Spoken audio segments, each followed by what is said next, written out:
বলে কোরআন একজন পড়তে পারে না। যদি কেউ ভক্তি সহকারে মোহাব্বত করে কোরআনটাকে এইভাবে চোখে লাগায়, বুকে লাগায়, চুমু খায়, বলে এই ব্যক্তিকে আল্লাহ পাক সব দেবে, সুবহানাল্লাহ বলে, এই ব্যক্তিকে আল্লাহ পাক সব দেবে। আপনারা তো গ্রাম অঞ্চলে মানুষ, অনেকেই হয়তো কোরআন পড়তে পারেন না, কথা মাইন্ড করবেন না, অনেকে হয়তো কোরআন পড়তে পারেন না শুদ্ধ করে। এখন বলতে পারেন হুজুর আল্লাহর পয়গম্বর বলেন কুনা আলিমান আও মুতাআল্লিমান, হয়তো আলেম হও, না হয় আলেমের ছাত্র হও। যদি তাও সম্ভব না হয় বলে আলেমের কথা শোনো।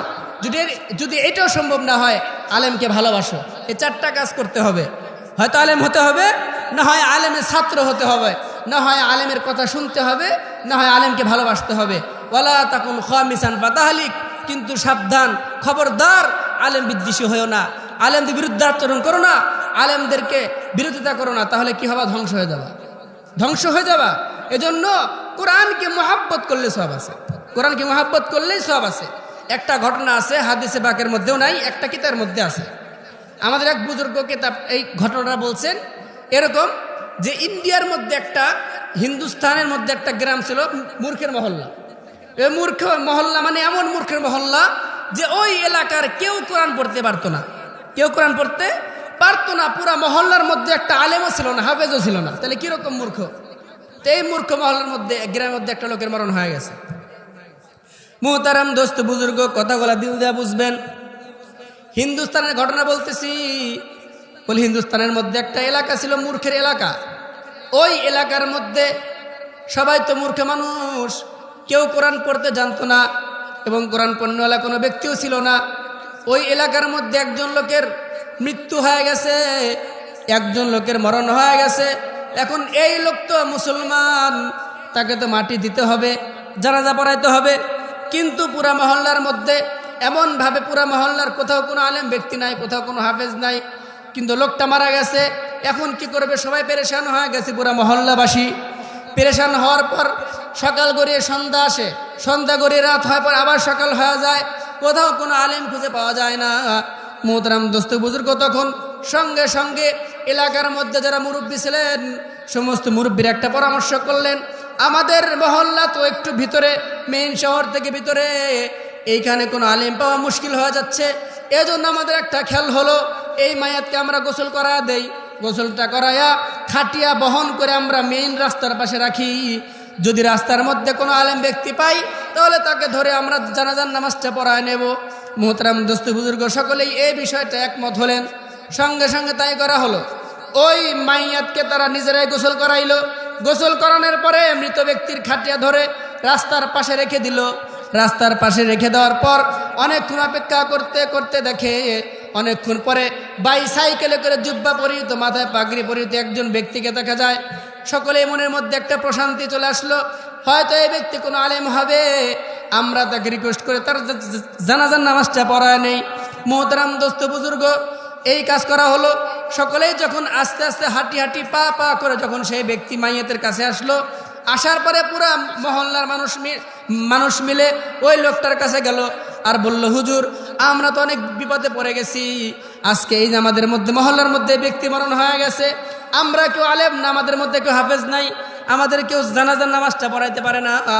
আপনি যদি একটু দয়া করে আমাদের জানাজার নামাজটা পড়াই দিতেন তাহলে আমাদের হয়তো অনেক উপকার হইতো।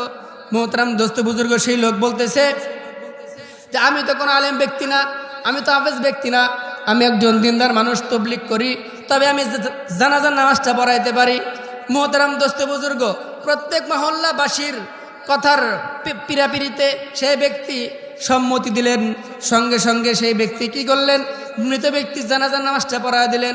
জানাজার নামাজ পড়ানোর পরে সমস্ত মহল্লাবাসী বলতেছেন, হুজুর আমাদের যে এই যে জানাজাটা হইল, আমরা তো কেউ মাটি দিতে পারি না, আপনি যদি একটু মাটিটা দিয়ে দিতেন তাহলে আমাদের একটু উপকার হইতো। সকলে যখন এই কথা বলছে তখন সকলের কথার পরিপ্রেক্ষিতে সেই আলেম ব্যক্তি সে বলতেছে, ঠিক আছে আমি আপনাদের মাটিটা দিয়ে দেই। মাটিটা দিয়ে দেওয়ার জন্য যখন উপস্থিত হয়েছে, সকলেই একত্রিত হয়েছে, কবর খনন করা হয়েছে, মাইয়াতকে মাটিও দেওয়া হয়েছে। মাটি দেওয়া যখন শেষ হয়েছে, মাটি দেওয়ার পরে ওই ব্যক্তি মাটিটা শেষ করার পরে যখন সে গেছে তার অফিসে চাকরি করার জন্য চলে গেছে, অফিসে যাওয়ার পরে দেখে ওই ব্যক্তি যিনি জানাজার নামাজটা পড়াইছেন তার পকেটের মধ্যে একটা চাকরি কাগজ ছিল, একটা কাগজও তার পকেটের মধ্যে নাই। সেই ব্যক্তি চিন্তা করতেছে কি ব্যাপার, এই কাগজের কারণে আজকে আমি চাকরি করতে পারতেছি, আজকে যদি এই কাগজটা হারা যায় আমার তো চাকরি থাকবে না। সঙ্গে সঙ্গে সেই ব্যক্তি কি করলেন, তার কাগজটা খুঁজতে খুঁজতে খুঁজতে খুঁজতে মহল্লার মধ্যে চলে আসলেন। মহল্লার মধ্যে আসার পরে মহল্লার সমস্ত লোকদেরকে জিজ্ঞাসা করলেন, ভাই আমি তো আপনাদের উপকার করে দিছি, কিন্তু আমি তো একটা বিপদে পড়ে গেছি। বলে কি বিপদ? বিপদটা হইল যে আমি যে এই যে লোকটাকে জানাজার পড়া যখন মাটিটা দিয়ে যখন আমি অফিসে চলে গেছি, আমি অফিসে গিয়ে দেখি আমার পকেটের মধ্যে কিছু চাকরির কাগজ ছিল, একটা কাগজও নাই। সকালে বললেন তাহলে কি ব্যাপার? বলতেছে খুঁজতে খুঁজতে কোথাও তো কোনো কাগজ পাইলাম না। আমার তো মনে হয় আমি যখন মাটি দেওয়ার জন্য উপস্থিত হয়েছি, আমি যখন মাটি দেওয়ার জন্য মাথাটা আমি যখন একটু নোয়াইছি, আমার মনে হয় পকেট থেকে সেই কাগজটা কবরের মধ্যে পড়ে গেছে। মোহতারাম দোস্ত বুজুর্গ, তখন সেই এলাকার মুরব্বীরা বললেন তাহলে কি করা যায়? তখন সঙ্গে সঙ্গে সেই ব্যক্তি বলতেছেন, মাত্র 20 মিনিট হইল মাটি দিছেন, আমার তো মনে হয় শরীয়তের মধ্যে কোনো প্রকারের জন্য যদি কোনো কারণের জন্য যদি কবরটা খনন করা হয় তাহলে এটা হয়তো জায়েজ আছে। মোহতারাম দোস্ত বুজুর্গ, সকলের সম্মতিতে কবরটা পুনরায় খনন করা হলো। কবরটা খনন করার পরে আস্তে আস্তে যখন কবর থেকে চাটাইটা উঠাইতে লাগলো, কি দেখা গেল? কি দেখা গেল? আল্লাহ বলে কবরটা খনন করার পরে যখন সেই মৃত ব্যক্তির উপর থেকে চাটাই আর বাঁশ একটা একটা করে উল্টাইতে লাগছে, সঙ্গে সঙ্গে পুরো কবর থেকে এমন একটা জান্নাতে সুঘ্রাণ বের হয়ে আইছে, যেই সুঘ্রাণটা ওই তখন পর্যন্ত কোনো মানুষের নাকে ঢোকে নাই। আল্লাহু আকবার বলেন। শুধু তাই নয়, কে বা কারা যেন সেই ব্যক্তির কাগজগুলা জড়ো করে জমা করে মৃত ব্যক্তির মাথার কাছে রাখছে এবং পুরা কবরটা জান্নাতের ফুল দিয়ে সাজায় রাখছে। মোহতারাম দোস্ত বুজুর্গ, তখন সঙ্গে সঙ্গে কাগজগুলা উঠায়া পুনরায় মাটি দেওয়ার পরে ওই ব্যক্তির মাথার মধ্যে আর চাকরি কোনো টেনশন নাই, তার একটাই টেনশন, এই ব্যক্তি কোন আমল করেছে, যে আমল করার কারণে আজকে তার কবরটা জান্নাতের বাগানে পরিণত হয়েছে, ওই আমলটা তো আমার জীবনেও দরকার, আমার কবরটা তো জান্নাতের বাগানে পরিণত করা দরকার। আল্লাহর পয়গম্বর বলেন, ইন্নামাল কবরু রাউযাতুম মিন রিয়াজিল জান্নাহ আও হুফরাতুম মিন হুফারিন নার। আল্লাহর পয়গম্বর বলেন, কবরটা হয়তো কারোর জন্য জান্নাতের বাগান হবে, আর না হয় কারোর জন্য জাহান্নামের গর্ত হবে। আমারও তো দরকার আমার কবরটা জান্নাতের বাগানে পরিণত হওয়া দরকার। মোহতারাম দোস্ত বুজুর্গ, তখন সঙ্গে সঙ্গে সেই আলেম ব্যক্তি মহল্লাবাসীকে জিজ্ঞাসা করছে, এই লোক কোন আমল করছে যে আমল করার কারণে সে লোকটা মারা যেতে দেরি হয়েছে, কিন্তু তার কবরটা জান্নাতের বাগানে পরিণত হতে দেরি হয় নাই, ওই আমলটা তো আমার জীবনেও দরকার। মোহতারাম দোস্ত বুজুর্গ, মহল্লাবাসীর লোকেরা বলতেছেন, আমরা তো নিজেও জানি না লোকটা কোন আমল করতো, আপনি তো নিজে জানেন যে এলাকাটা মূর্খের মহল্লা, কোন আমল করছে আমাদের জানা নাই। তবে এই ব্যক্তির একটা মেয়ে আছে, সে মেয়েটাকে জিজ্ঞাসা করলে হয়তো বোঝা যেতে পারে সে কোন আমল করছে। মোহতারাম দোস্ত বুজুর্গ সকলেই মিলে পর্দার মাধ্যমে তার মেয়েটাকে জিজ্ঞাসা করা হয়েছে। আলেম ব্যক্তি বলতেছে, মা আমাদেরকে বলো তোমার বাবা কোন আমল করছে, যেই আমল করার কারণে তোমার বাবার কবরটা জান্নাতের বাগানে পরিণত হয়েছে। আমারও তো জীবনে আমার আমলটা দরকার, আমার কবরটা তো জান্নাতের বাগানে পরিণত করা দরকার। তখন সঙ্গে সঙ্গে সেই মেয়ে বলতেছে, আঙ্কেল আপনারা সকলে জানেন আমাদের এলাকাটা ছিল মূর্খের মহল্লা, এই এলাকার মধ্যে কেউ কোন আমল করতে পারছে কিনা আমার জানা নাই, আমার বাবা তেমন কোন আমল করে নাই, কিন্তু আমার বাবা একজন কৃষক মানুষ ছিলেন, সে ক্ষেতের কাজ করতো, কৃষি কাজ করতো, কাজ করার পরে একটা কাজ সে বারবার করতো, সেই কাজটা হলো যে এই ব্যক্তি কি করছে, সঙ্গে সঙ্গে আমার বাবা প্রত্যেক দিন কাজ করার জন্য মাঠে চলে যেত, মাঠ থেকে আসার পরে আমার বাবা হাত পা ধৌত করে আমাদের ঘরের মধ্যে সাইডের উপরে একটা বই ছিল, আমার বাবা এই বইটা প্রতিদিন কি করতো, চোখে লাগাতো আর বুকে লাগাতো আর বলতো, আল্লাহ তুমি যা বলছো সত্য বলেছো, ये भी सच कहा, ये भी सच कहा, ये भी मेरा मौला का फरमान है। मोहतरम दोस्त बुजुर्ग, আল্লাহ এই ব্যক্তি তখন সঙ্গে সঙ্গে সেই মেয়েকে বলতেছে, তোমার বাবা কোন বইটা পাঠ করছে দেখে আনো।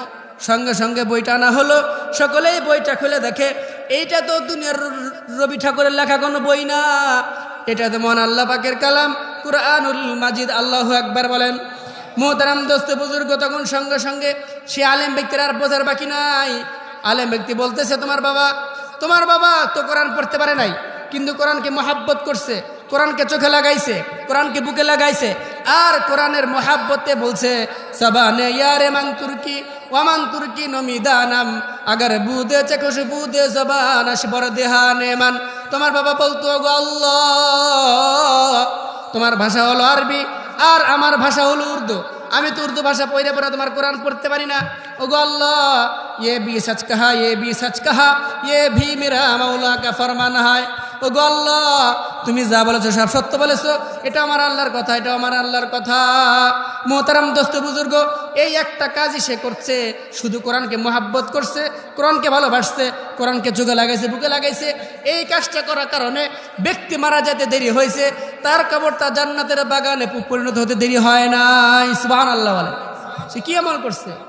আপনাদের মতোই অনেকেই তারা কোরআন পড়তে পারে নাই, কোরআন শেখার কোনো ব্যবস্থা ছিল না, মূর্খের মহল্লা ছিল একদম, কিন্তু কোরআনকে মহাব্বত করছে, কোরআনকে ভালোবাসছে, কোরআনকে চোখে লাগাইছে, আর আবেগ আপ্লুত হয়ে কোরআনকে একটা দিকে বৃষ্টি উল্টে স্যার বলছে, ওগো আল্লাহ, তুমি যা বলছো সব সত্য বলছো, সত্য বলছো।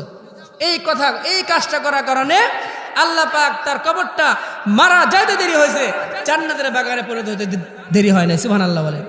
এই জন্য আল্লাহর পয়গম্বর বলেন, ইন্নামাল কবরু রাউযাতুম মিন রিয়াজিল জান্নাহ, যে কবরটা হয়তো কারো জন্য জান্নাতের বাগান হবে, আর না হয় কারো জন্য জাহান্নামের গর্ত হবে।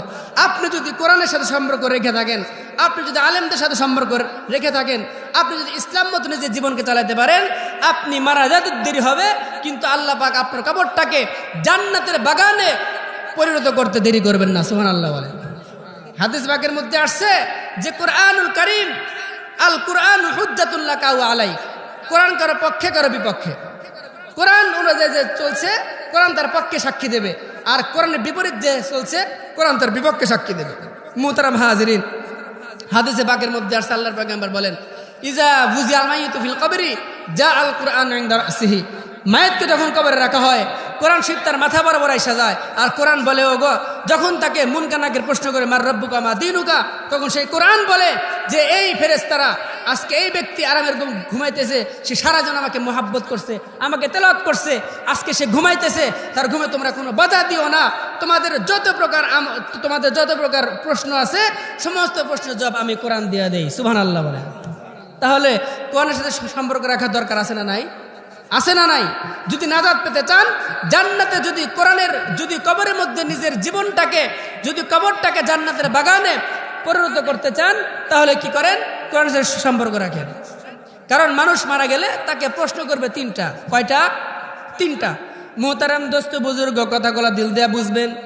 হাদিসে পাকের মধ্যে আসছে, মানুষ যখন মারা যায়, মানুষ মারা যাওয়ার সঙ্গে সঙ্গে মানুষকে যখন মাটি দেবে, 40 কদম অগ্রসর হওয়ার পরে মাটি দিয়ে যখন 40 কদম অগ্রসর হয়ে চলে আসে, হাদিস পাকের মধ্যে আসছে আল্লাহর পয়গম্বর বলেন, ইয়াতিহি মালাকান ফাজলিসানি ফাকুলান লাহু মার রাব্বুকা ওয়া মা দীনুকা ওয়া মান নাবিয়্যুকা ওয়া মান হাযার রাজুল আল্লাযী বুইতা ফীকুম।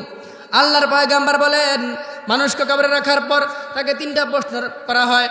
দুজন ফেরেশতা এসে তাকে প্রশ্ন করবে, মার রাব্বুকা ওয়া মা দীনুকা ওয়া মান নাবিয়্যুকা, তোমার রবকে বলে ফেলো, তোমার ধর্মকে বলে ফেলো, তোমার রাসূলকে বলে ফেলো। মুহতারাম দোস্ত বুজুর্গ, এখন এই ব্যক্তি যদি কোরআনের সাথে সম্পর্ক রেখে থাকে, ইসলামের সাথে সম্পর্ক রেখে থাকে, আলেমদের সাথে সম্পর্ক রেখে থাকে, তাহলে তার মুখ থেকে অটোমেটিক বের হবে রব্বি আল্লাহ দীনিয়াল ইসলাম ওয়া মুহাম্মাদুর রাসূলুল্লাহ। মুহতারাম দোস্ত বুজুর্গ, যখন এই তিনটা প্রশ্নের জবাব সে দিবে, সঙ্গে সঙ্গে আসমান থেকে আল্লাহ তাআলা একজন ঘোষণার মাধ্যমে ঘোষণা করবেন, আয়ুনাদি মুনাদিম মিনাস সামা আন সাদাকা আবদি ফাফরিশু মিনাল জান্নাহ ওয়া আলবিসু মিনাল জান্নাহ ওয়াফতাহু লাহু বাবান ইলাল জান্নাহ। আল্লাহু আকবার বলেন। উত্তর যখন দেবে, সঙ্গে সঙ্গে আল্লাহ পাক একজন ফেরেশতার মাধ্যমে ঘোষণা দিবেন, আয়ুনাদি মুনাদিম মিনাস সামা, আমার বান্দা সত্য বলেছে, আমার বান্দা সত্য বলেছে, আমার বান্দার কবরের মধ্যে জান্নাতের বিছানা বিছিয়ে দাও, আমার বান্দার শরীরের মধ্যে জান্নাতের পোশাক পরিধান করা দাও, আমার বান্দার কবরটাকে প্রশস্ত করে দাও, যেন সে কবরে শুয়ে শুয়ে সে জান্নাতের সুঘ্রাণ সে পাইতে থাকে। মুহতারাম দোস্ত বুজুর্গ, পক্ষান্তরে কোনো বেঈমান, কোনো কোরআন বিদ্বেষী নাস্তিক মুরতাদ যদি মারা যায়, তাকেও সেম তিনটা প্রশ্ন করা হবে, মার রব্বুকা ওয়া মা দীনুকা ওয়া মান নাবিয়্যুকা। তিনটা প্রশ্ন করবে সেই ব্যক্তি, তাকে বলবে মার রব্বুকা, নাস্তিক ব্যক্তি বলবে হা হা লাদরি, তাকে প্রশ্ন করবে ওয়া মা দীনুকা, সে বলবে হা হা লাদরি, তাকে প্রশ্ন করা হবে আমার নাবি ইউকা, তোমার নাবিকে বলে ফেলো। সে বলবে হা হা আল্লাহ আদিরি, আমি জানি না। মোহতারাম দোস্ত বুজুর্গ, এই তিনটা প্রশ্নের জবাব সে দিতে পারবে না। সঙ্গে সঙ্গে আসমান থেকে একজন ফেরেশতা বলবেন, আল্লাহ পাক বলাইবেন যে আমার বান্দা, সে মিথ্যাবাদী বান্দা, মিথ্যা বলেছে, তার কবরের মধ্যে জাহান্নামের পোশাক পরিধান করে দাও, তার কবরটাকে সংকীর্ণ করে দাও এবং তার কবরের মধ্যে জাহান্নামের বিছনা বিছায়া দাও, যেন সে কবরে শুয়ে সে জাহান্নামের আযাব সে ভোগ করতে থাকে। নাউজুবিল্লাহ বলেন।